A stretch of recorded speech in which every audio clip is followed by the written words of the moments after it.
Bienvenue. Aujourd'hui, on va parler d'un appareil qu'on a tous à la maison, mais auquel on ne pense pas souvent, sauf quand il tombe en panne, le ballon d'eau chaude. Et plus spécifiquement, son entretien. On a vu dans nos recherches que la purge, c'est un mot qui revient souvent. Pourquoi c'est si crucial? Bonjour. Oui, c'est une excellente question. La purge, c'est pas juste une petite recommandation dans un coin du manuel. C'est vraiment une nécessité technique. Ah oui, Bah oui.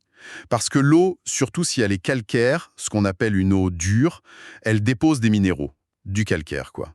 Et ça s'accumule au fond de la cuve avec d'autres sédiments. C'est mécanique inévitable. d'accord. Et cette accumulation, j'imagine que c'est pas bon signe, alors à quelle fréquence faut-il s'en occuper? On lit parfois une fois par an, parfois plus. Alors, la bonne pratique, c'est au moins une fois par an. Vraiment au minimum. Une fois par an. Oui. Et si on sait que l'eau chez soi est très calcaire, là, franchement, 2 fois par an, c'est pas du luxe. C'est même conseillé pour être tranquille. L'important, c'est la régularité. OK. 1 à 2 fois par an selon la dureté de l'eau. Mais admettons, on oublie ou on se dit, «Bof, ça marche encore». Qu'est-ce qui se passe réellement si on néglige cette purge? Eh bien, les conséquences sont pas anodines. D'abord, cette couche de tarte et de sédiments qui s'installe au fond, elle agit comme un isolant. Un isolant. Oui, si la résistance est en bas, elle va devoir chauffer cette couche de dépôt avant de chauffer l'eau efficacement. Donc, l'appareil va forcer, il va consommer plus d'électricité ou de gaz pour arriver à la même température d'eau chaude. Ah d'accord. C'est ça la surconsommation d'énergie dont on entend parler? Ça peut chiffrer, hein. Exactement. Ça peut monter, selon l'épaisseur du dépôt, jusqu'à 10 voire 15 de consommation en plus. Sur une année, c'est pas rien du tout sur la facture. 15% quand même. Et c'est pas tout. Cette accumulation, elle peut aussi favoriser la corrosion. Le métal de la cuve peut être attaqué sous le dépôt. Ça peut aussi endommager la node, cette pièce qui est là pour protéger la cuve justement. Non, moins bonne efficacité, plus de consommation et risque de panne ou de fuite à terme. C'est ça, la durée de vie de l'appareil, ben, elle en prend un coup, clairement. On réduit sa longévité. C'est fou comme un truc aussi simple que des dépôts peut avoir autant d'impact. Bon, alors concrètement, cette purge, comment ça se passe? C'est compliqué? Il y a des risques? Alors, c'est pas sorcier, mais il y a des précautions hyper importantes à prendre. La sécurité d'abord et avant tout. Oui, oui. Étape numéro 1, non négociable, couper l'électricité. Au disjoncteur général ou celui qui alimente le chauffe-eau. On touche à rien tant que le courant est là. Jamais. Logique, avec l'eau et l'électricité. Voilà. Ensuite, il faut fermer l'arrivée d'eau froide qui alimente le ballon. C'est une vanne, souvent près du groupe de sécurité. Pourquoi fermer l'eau? Pour que le ballon ne se remplisse pas pendant qu'on le vide, tout simplement. Et puis, troisième étape, très importante aussi, ouvrir un robinet d'eau chaude dans la maison, le plus proche si possible. Ah bon? Pourquoi faire?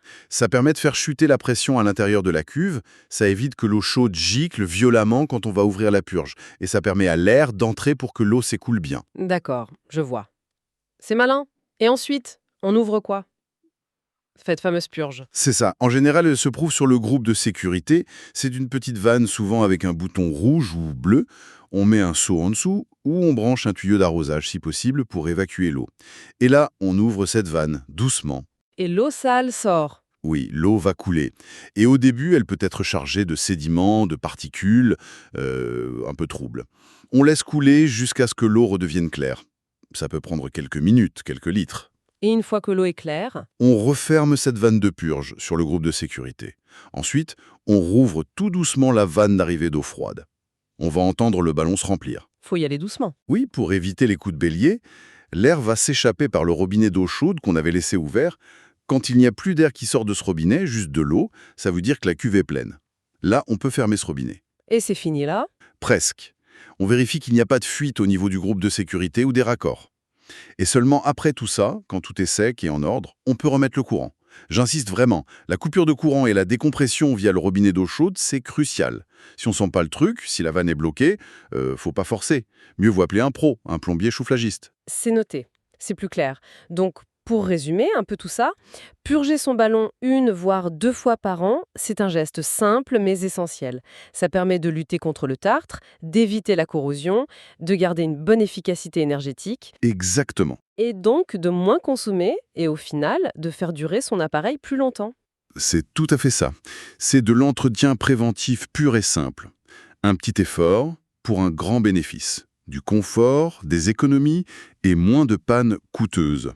Ça donne à réfléchir. On pense souvent aux choses visibles, mais ce qui se passe à l'intérieur de ce ballon, invisible au quotidien, ça en dit peut-être long sur notre attention générale à ces systèmes qui assurent notre confort. Une petite maintenance qui nous rappelle de prendre soin de ce qui nous sert tous les jours. De quoi méditer, hein, sous la prochaine douche bien chaude.